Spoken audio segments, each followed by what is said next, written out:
I have some results, and they are not as expected.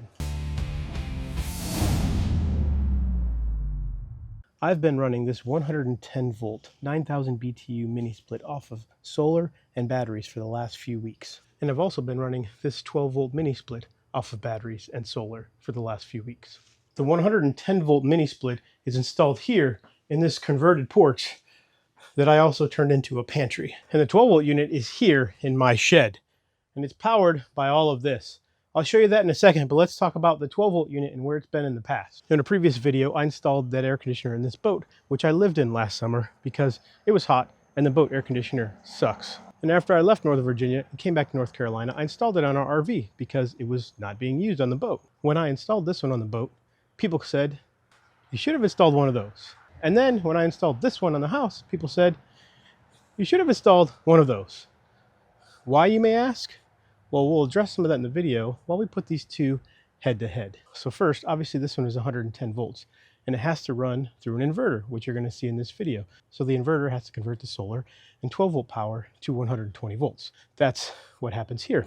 And then this one runs and it has an inverter compressor, so it is very efficient. But this one can run straight off the battery. You don't lose any energy through an inverter.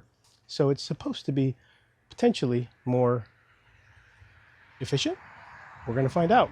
While I'm not running it off solar, this is my solar setup. I have 4 200 watt panels and 1 300 watt panels, but they're charging other batteries right now and will not be part of this test. So here's my setup. Don't mind everything else here. Only pay attention to this battery. So this is a Vader 100 amp hour battery. This battery is going to be powering this inverter and running the 110 volt mini split. I'm doing that purposely because this Vader has a 150 amp hour BMS. That outdoor 120 volt unit will pull over 1200 watts when it's running on high. So 150 amp BMS is going to help us to not, cause any overload of the battery. And this 12 volt unit is running right here directly to this Nudie Power, same mini style battery that has a 100 amp hour BMS. So for the purpose of this test, I'm not running any fuses or anything like that. We're not going to push a lot of power through it. So the purpose of this test is not fused. But if you're setting this up long term, you definitely want something, a fuse like this, or a breaker or other things, other breakers, things like that. You want to put safety in place. This is just going to be a short test. So to start with, it's 77 degrees here in the shed with 66% humidity. In that room in the house, it is 74 degrees with 62% humidity. And outside on the deck is 76 degrees Fahrenheit with 90% humidity. It's not going to be super sunny, so we should get a decent test here. And the high today, I don't think it's going to run this long, but it should run until we start to reach the 80 degree mark. High today is supposed to be about 84 degrees. So my plan is to start both of these at the same time, set them to approximately 65 degrees Fahrenheit, and then manage the temperature. So this one's only in Celsius, and it's going to be 18 degrees.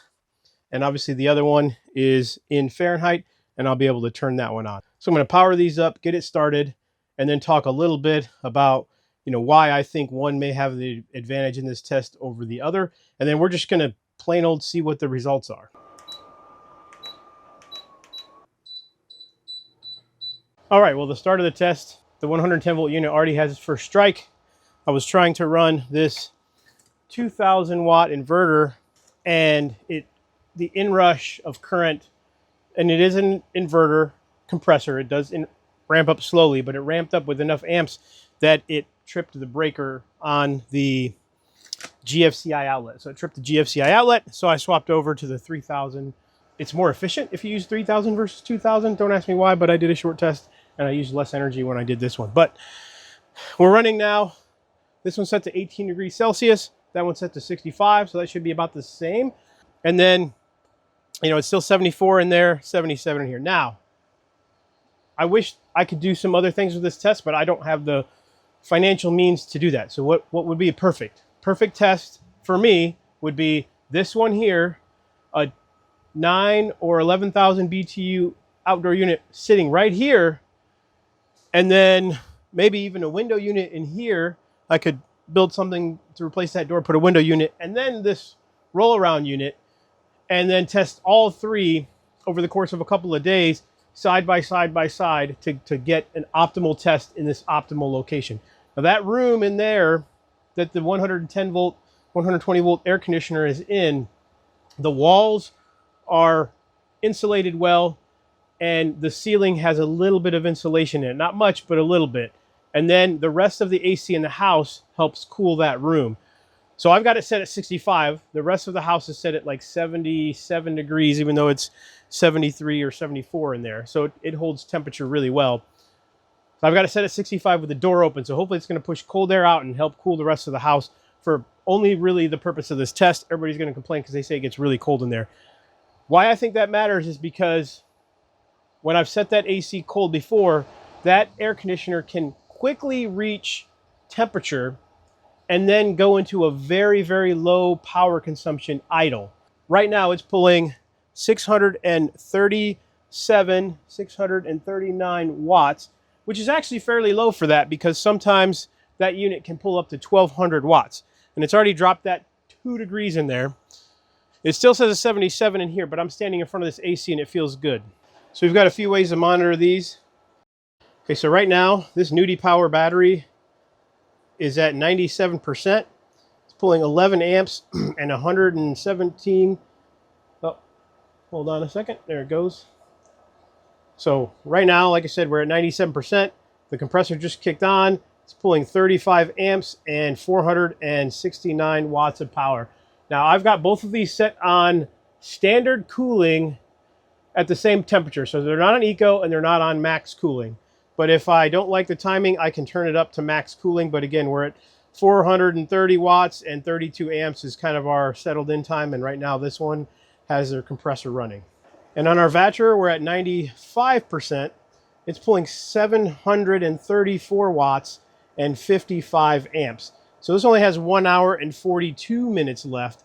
But like I said, once it drops the temperature, because it'll drop the temperature faster and go into idle mode, it will drop to a much lower power consumption. Okay, so my prediction has kind of gone back and forth while I was trying to think about how to do this test, because that outdoor unit has sometimes pulled a lot of energy, like 1200 watts almost consistently for no reason whatsoever. But like I said, it will idle really low. And then this one, I've never seen it pull more than 800 watts. But right now, it's, pulling half of that on standard cooling, and it's running pretty decently. So I guess we're going to find out how long it can actually run. The other problem with this one is it has a much larger space, and it may run non-stop trying to cool this room. So we're going to see how it does. But I think the idle of the 110 volt, because it cools faster, it can make that room colder, quicker, and then it can go into idle much faster. So I think that will have an advantage. So my guess is this one will run for 2.5 hours, and that one will run for 3 to 3.5 hours. But we're going to find out. All right, guys, it's been 30 minutes. I'm trying to figure out why can't a simple test be simple. This one, I had to turn way down. It's at 8 degrees Celsius right now. Why? You see on there, it says it's 10. So there's a problem with the thermostat. There's one here in front of the evaporator. I don't know if that's the thermostat for the unit. It shouldn't be there. It should be on the other side trying to register the intake temperature. So it's reading a very cold temperature, but not from where it should be reading from. And then it was short cycling. So I turned it down almost as far as it'll go, so it'll keep running.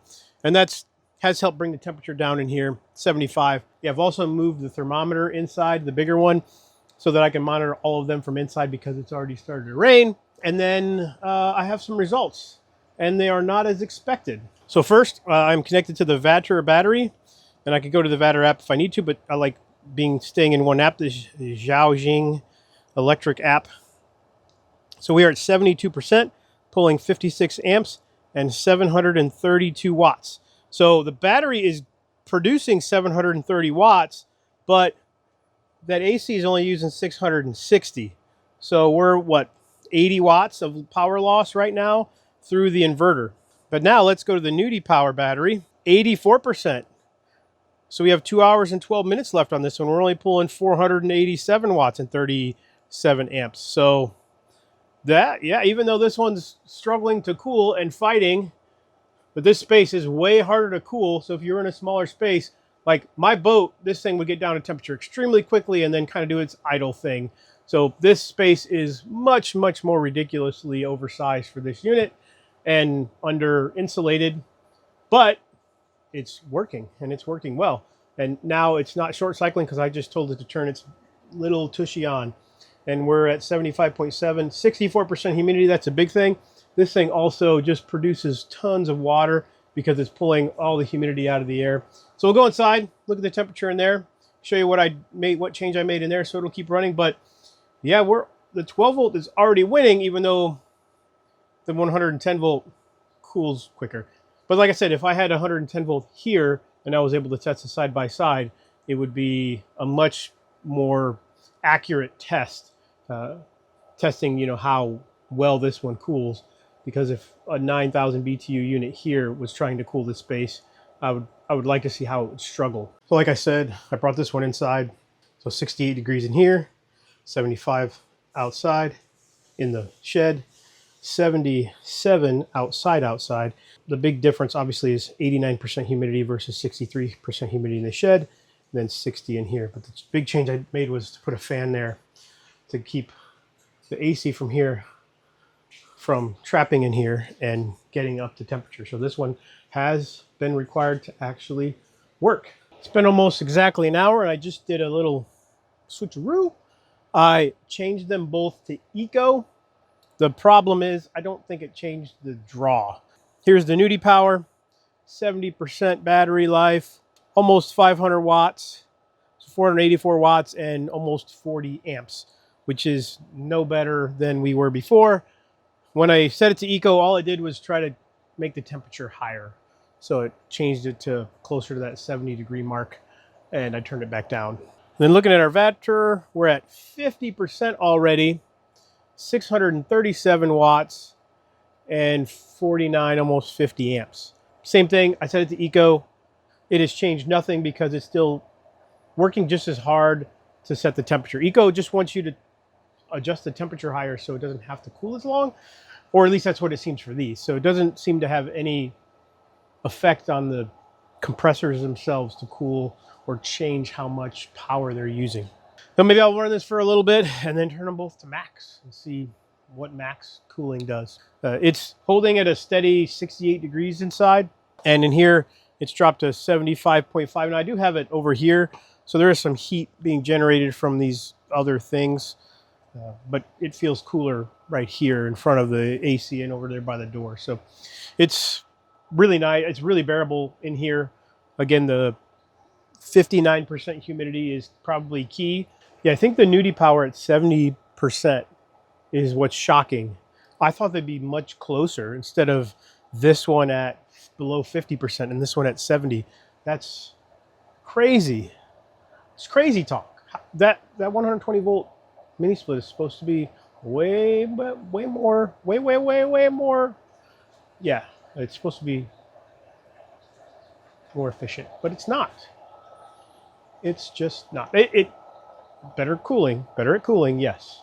More efficient, not necessarily. So again, if they were side by side here, it'd be better. But this is basically running them at full power, so they don't turn off and pulling a lot. I've run both of these for over 5 hours on a 100 amp hour battery.